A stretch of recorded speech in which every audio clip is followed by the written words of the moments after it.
Continuons donc dans le sens du Code civil.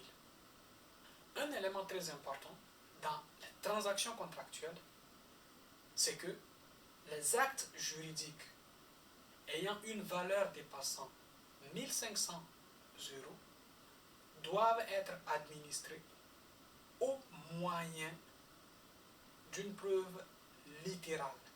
En d'autres termes, au moyen d'une preuve écrite. Donc ici, on pourrait d'ores et déjà se poser la question, qu'est-ce que la loi dit ou veut dire quand il dit un moyen littéral? Je reviens à nouveau sur notre changement de paradigme.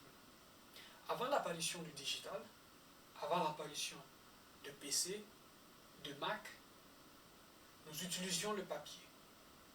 Donc, par défaut, notre technologie la plus avancée jusqu'à très récemment, dans la civilisation occidentale, chrétienne, c'était l'utilisation du papier. C'est vrai qu'on a eu l'utilisation du papyrus, l'utilisation de pots d'argile pour sauvegarder des écrits dans d'autres civilisations du passé.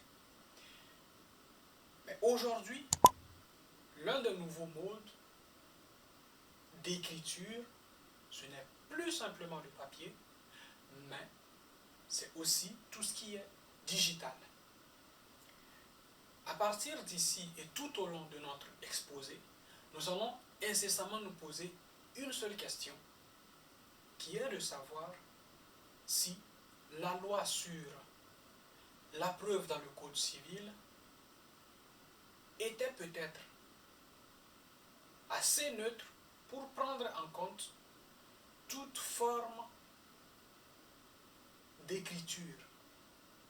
En d'autres mots, lorsque je conclue un contrat sur le sol français en utilisant de l'alphabet cyrillique, est-ce que ce contrat littéral sera considéré par le Code civil français comme étant une preuve littérale ou non?